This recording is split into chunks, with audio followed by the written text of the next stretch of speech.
And hello, fellow Taker Space Bandit here with another episode of World of Tanks, and look what you made me do. You made me go and suffer through this painful tank in order to show you the video, which looks like most of you are looking for because you're going for this tank. So I showed you the best two tanks to choose out of this challenge, yet you want this shitty tank? Okay, no problem. So I decided to do this for you guys, and may as well do a more detailed review, because if you guys are really thinking about getting this tank, I strongly suggest that you don't. So I pulled out my PS4. I logged in and I played 5-6 games only for you guys so I can show you this, okay? And this will have mixed bag, pretty much everything, what this tank is good at and what this tank is not so good at. So as you can see, my crew is not the greatest here. I have 3 skills with snapshot and training smooth ride to optimize the performance of the gun, because the gun is so bad, man. The gun is so bad on this tank. And for the equipment, I pretty much have everything just optimizing the gun. Now, if you look at my consumables, definitely carry fire extinguisher. And I would suggest automatic fire extinguisher, because this thing burns like there's no tomorrow. And I'll show you a clip of that later on. Anyway, let's take a look at the stats here. So, rate of fire. You're looking at 11.5 second reload if you have rammer on this tank. That's a long reload, okay? For 390 alpha, which, let me point out, that you're not gonna roll very often. Most of the time, you're gonna roll below the 390 alpha. 340, 350, 360, 380, that's what you're gonna roll. You'll see. Next, penetration. 175 millimeters on standard AP shells. But this tank does have preferential matchmaking, so you will not be playing tier 10s, luckily. However, 175 millimeters of pen cannot go through bottom plate of E75, okay? Think about that. Yes, you do have 250 penetration on a heat round, on a secondary round, which is playable. But again, you're going to struggle immensely with that pen and that gun accuracy, which you cannot really hit any weak spots. If you're looking at gun accuracy, take a look at the aim time. 3.4 seconds aim time, okay? You're gonna aim forever with this gun with accuracy of 0.46. You have to fully aim your shots with this tank in order to hit anything. Trust me on that. 390 alpha damage is deceiving, like I mentioned to you, because most of the time you're gonna roll lower than 390. Traverse speed 46, not too bad. Turret armor is great at 200, but what good is that you can bounce shells yet you cannot hit anything? I mean, that's not tank for me, unless it's a tank for you. That's cool. Traverse speed of 46, view range of 380 meters, nothing spectacular. So your choice, guys. I'm just telling you, this tank is not the greatest, okay? And I'm gonna show you in clips that you're gonna see now why I'm thinking that this tank is not that good, even though I managed to pull out a ridiculously good game in this tank, and you'll see it at the end of this video. So first thing we're gonna look at is the gun and its penetration. First, let's take a look at this shot. It's gonna be, well, first of all, look at this aim time. That is nuts. And that shot, bang, bounces, and be prepared to bounce a lot with standard rounds. 175 pen is not a lot.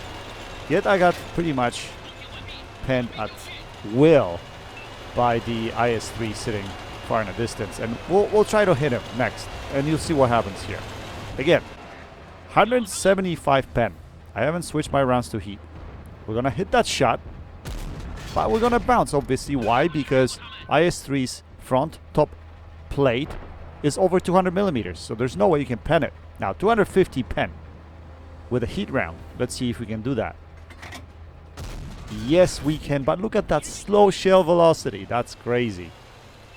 Next, we're gonna look at gun depression and how difficult it is to play this tank without any gun depression. It has only 5 degrees of gun depression. So take a look at that. I can't depress my gun here to hit this guy. I have to go sideways, and I still can't depress my gun to hit this guy. It's ridiculous. Next, low rolls. I know I'm hitting tier 6, 357. Consistently getting those kind of low rolls. 350 to 360. Get used to that, boys and girls. Get used to that. Can I kill him here? 390 alpha. Nope. I cannot two-shoot a tier 6, okay? You're gonna find that a lot. Now, we're going to progress with this game further because you'll see what happens next. This is going to be actually hilarious, right? So I'm shooting standard rounds, right? I have very limited penetration. We see T-34 Proto. We can't pen him from the front. Forget it. Roof? Maybe. We hit the roof, but we can't pen him. But guess what happens? Su 1:30 p.m. shows up from my right-hand side, hits me through the top plate, damages my fuel tank, and sets me on fire. I do have automatic fire extinguisher, so we extinguish that fire. No problem. We're going to angle here so that he cannot hit me, right?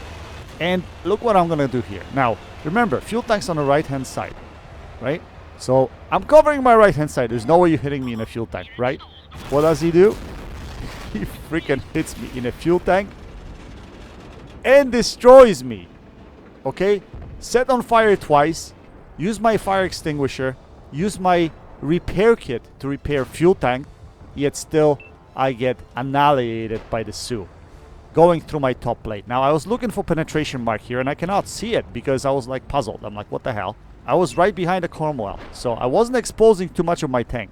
Yet, he still manages to set me on fire twice. And that's what you're going to find with this tank. So good luck, boys and girls. Make sure you carry your fire extinguisher, okay? And make sure you repair your fuel tanks every time. Because if you don't, that's what's going to happen. Anyway, let's jump into the game. And this game was actually amazing. But to be honest, if I had a better tank, I probably would have had a better game. But because I had this tank, it's still a good game. And it's a nail biter. It comes down to the last few minutes of the game. I'm sure you'll enjoy it. But still, I'm of an opinion that I could have the same game with any tank that's better than this. I could have this with STA2. I could have the same game with AMX CDC. And probably better result at the end of the game. Regardless. Let's jump into the game. Now, first of all, apologies for the quality of the game. Unfortunate thing happened. When I was playing this game, I was recording on my Elgato. Obviously, my recording got corrupted for whatever reason. Then when I went to the replay system, it shows that replay is expired. So I couldn't even download the replay. And I was kicking myself. I was like, shit, I had a pretty good game and I can't do anything about it. But luckily on PlayStation, you can actually record the last 30 minutes. I was able to do that. And I downloaded this game with lower quality, but at least I can show it to you guys. Because it's a good game. So we're on map El Hallouf. And what we're going to do here is, I was thinking what to do here. 1RD, this tank has strong turret. By the way, look at this shot. This is my great controller skills with a PS4 controller. Oh! So difficult to master. I don't know, I can't use PS4 controller. For whatever reason. Anyway, so I thought use my, turret armor, go to a different position, probably more on the bottom, but that position is not really RD safe. So I'm like, okay, I'm going to go to a standard position that I usually go to when I have gun depression, which is here. Now, the problem with this tank is that you're going to have to overexpose your bottom plate. Just sitting here. So be prepared to do that. Now, 1300 HP is not a lot on this thing either. So be mindful of that as well. Some big alpha gun hits you twice, and that's it. You're half health, just like that. Anyway, we see this guy crossing here. Can we put a shell into him? 175 millimeters of penetration. And we bounce off his side armor. Yes, we do. So consider playing this tank with heat only, which sucks too, because, it's nice to have those AP rounds to track tanks. If you hit anyone with this tank using heat round into the track, you will not draw damage. You'll just draw critical. Anyway, we put a nice shell into that bug horror, his top of the turret. So we'll take that. And here, that's the only thing you can do. I'm going to poke out just like that, overexpose big time. And take a look, I'm not really actually fully aiming those shots. I'm actually snap shooting quite a lot in this game. RNG was really kind to me. I gotta say that much. Because normally those shots would be missed. Anyway, gonna see if we can punish this guy one more time. He's not paying attention to us, which is great. So we can pick and choose where we're shooting him. Side turret, 406 roll.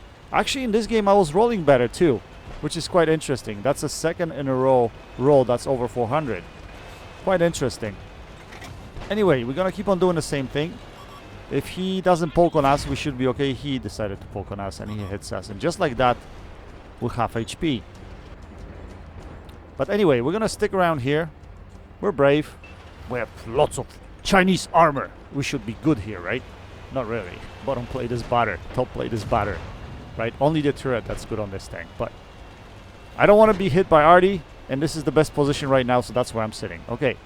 Looks like my team is pushing. Now, most of the time in El Hallouf, if you guys know, if your team pushes here, it's a recipe for disaster because usually our players don't know what to do. And I realized that we're losing this side here, so I'm going to scoot around here quite quickly. And this guy's not paying attention to me again, and we put a shell right through his turret for 392. Now we're going to drop back. Hopefully we won't get hit in the ass because the reload's so slow. But we should be reloaded by the time he pokes over. And he scuffs his shot, and we take him out of the game just like that. Now we're going to have to move forward quick. Hopefully Artie's not going to hit us. Come on, runaway space. Oh, no. Oh, no. Oh, no, we got jammed. Man. Yeah, look at the mobility of this thing. It gathers itself so slow. It's not the fastest thing ever. But anyway, we're going to come from this side now. And it looks like our heavy tank is fighting M103 in a distance. So we're going to aim up the shot. We don't want to hit the tracks because we can just draw a critical. So we aim that shot at a turret and we roll 394. Again, I'm rolling quite decent in this game, which is quite surprising because normally those rolls are much lower. So what do we do now? Our light tank decided to go forward and engage the enemy's light tank. But is this what I want to do? I want to support him for sure. But I don't think I want to go all the way down there because, as you can see, the game is close and I don't know what else is there waiting for me, right? I was worried about the TD, which is the Sioux. And from my experience earlier with the Sioux, I didn't really want to deal with him, right? If you know what I mean. But we're going to hang around here. We'll see what our light tank does. At least he can maybe kill the opposition's light tank. That would be great.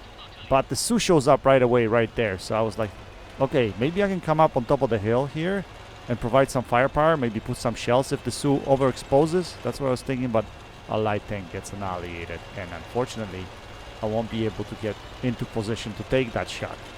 Oh well. But the game is close. I don't want to really go in front of the Sioux. I'm a one-shot to him, right? Pretty much. Well, that would be a real high roll, but close to one-shot. So maybe a two-shot. Okay, but still, I don't want to fight him. My reload is bad. His reload is better than mine, and he's got 500 alpha, right? So I don't want to deal with him. The only solution is go back and try to defend with my friendlies. Together in numbers. Always together in numbers, right? So we're going to come back here now. Look at this aim time. Take a look at that. And by the way, we probably won't be able to pen that guy. By the time we aim, he decides to move forward. We do hit him on the side, but from that angle, with 175mm of pen, I can't pen him for squat. So what we're going to have to do is move forward here and see if we can get closer and start hitting these guys. Now, hopefully, my 250 alpha on a heat shell would be enough to pen the German heavy, tier 9 German heavy, 4502. But first, I wanted to see if these bushes are going to keep me unspotted. They are working great. So this Pershing does not see me. So I can just sit here and fully aim my shot. And we do. We put a big shell into him. I'm hoping that my Tiger P will drop here because I have shots at these guys. Can I put a shell into this guy? No, I cannot. But luckily, Tiger P takes out the Pershing. So now two issues. Artie's going to be aiming at me from the left-hand side. So I got to come up here really quick. I got to aim that shot up at this guy. Again, that aim time is so bad. But we managed to hit him. And at the same time, we ammo rack him. Now, Artie's shooting AP. So Artie actually manages to go through the building and hit me. Brings me down to 389 HP, which is problematic. And now Sioux can hit me. I'm just a one-shot for pretty much anything right now, and I'm dead. So I was wondering what to do here. I wanted to come up and engage this guy. But then I realized, you know what? Our Artie, I think it's tier 6 Burt. That Artie has very fast reload and can keep the VK4502 tracked pretty much all the time because I noticed earlier that he doesn't have a repair kit. So I decided not to engage him. I left him to our Artie. Our Artie is going to do a good job here. I knew it.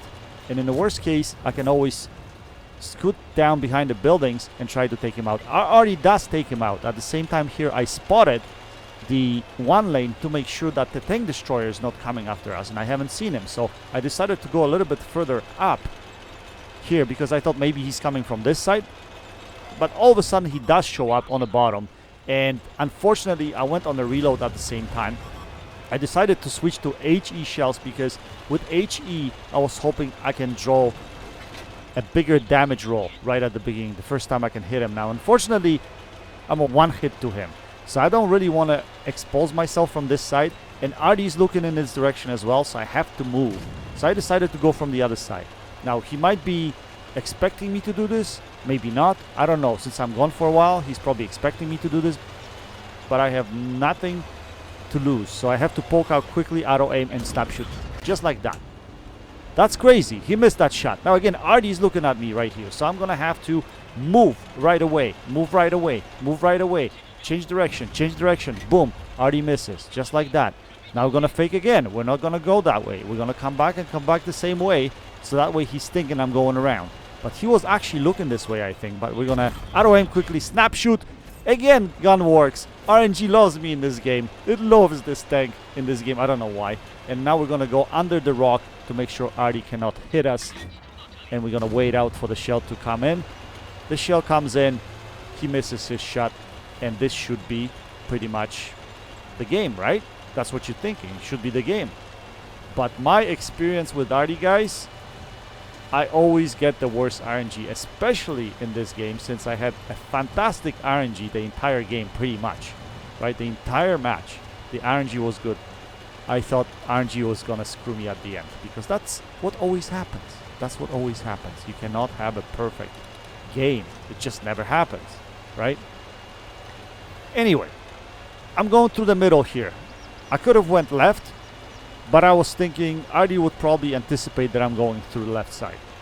So I'm like, okay, you know what? I'm going to go right through the middle. I'm going to go behind the rocks so I have protection. I know it's a steeper climb over here. It would probably be faster to go the other way. But here I have protection, right? These rocks in front of me. I'm like, the rocks are my friends. Yes? So that's what we're going to do. We're going to climb up here now. Look at this mobility. Isn't it great? Isn't it great? Because of the turret armor and poor terrain resistances, this tank is quite horrible when it comes to driving. Maybe when your crew is better and you get off-road driving or something like that, this tank is gonna get a lot better. So maybe you guys that, you know, have good Chinese crews and you're getting this tank, maybe you're gonna get a better version of this tank than what I'm showing you here. But in my opinion, it's just not worth it, man. I mean, for every Chinese tank, to be honest, except for the tier 10, you really have to have a bunch of crew skills in order to make these tanks work well. So, I don't know. Just not my cup of tea. Didn't stop me from having a good game.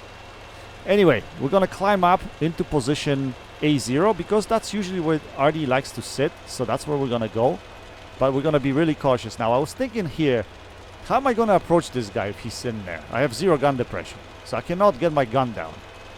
So I was thinking the only way to do it is maybe, you know, spot him, turn around, because he's going to spot me. If he's looking in this direction, I was going to turn around, scoot over to the other side, and maybe get him from the other side. I don't know. I had no plan, really. Like, this ridge over here is ridiculous. Even with a tank that has a good gun depression, sometimes it's difficult to poke over this hill over here. But Artie's nowhere to be found.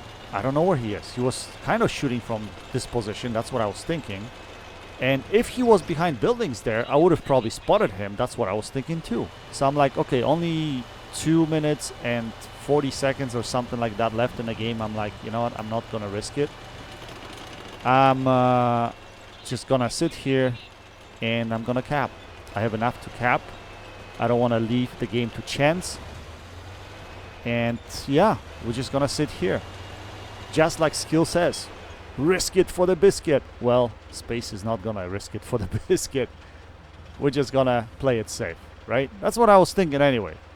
So we're gonna sit nicely over here. And I was thinking on top of the circle is great because he won't expect me to be here. Even if he was shooting at me, he would probably shoot lower because, you know, he wouldn't expect me to sit on the top of the circle, right? That's what I was thinking anyway. So we're gonna remain patient here, and I was just thinking, should I use my square map? Should I use my, you know, compass map? Which one is better in this situation? But I'm so used to playing with square map lately that I'll just leave it on a square map. And I was just hoping that the timer would just expire and give me the win. I mean, the game was pretty good. I have something to show for you guys, right? It's not bad. It was a good game. 1v1 finish. We managed to pull it off. Fantastic. But that's not how it works. Hardy decides to show up. I have HE loaded, unfortunately. And I'm gonna have to shoot in between the buildings. So I have to use my mobility to run away from him. I run right in front of his gun. That was probably stupid. But remember, he has to shoot through the buildings as well, right? So now he's gonna charge me. I'm gonna back out. And luckily, he doesn't have any gun swing. So I'm able to put the shell into him. But I don't pen him. So now we're gonna go around him and we're gonna finish this game because now we can, right? There we go. And we managed to pull this off with a little bit of luck and a little bit of RNG. We managed to pull a very nice result in this tank. So let's take a look at the end plates and see how we did. Obviously, we don't have a premium account because I don't play on PlayStation 4. I did it just for you guys. So you can see this tank. We put up 4,000 damage with 1,000 assisted, which brings the total to 5k combined damage. Wow, what an amazing tank. What an amazing tank. We finished with Mastery Ace Tanker, bunch of medals, 12 penetrating hits. We finished on top of the team with 1873 base XP, 3 kills, 4 medals. Wow. We fired 17 shells, we had 15 direct hits and 12 penetrations. Well, since out of the 3 games that I showed you, this one's the best for all the black tanks, I guess this one must be the best, right? Well, you decide. Anyway, guys, I hope you enjoyed this replay. That's it for now. Until next time, happy tanking, Space Bandit, checking out.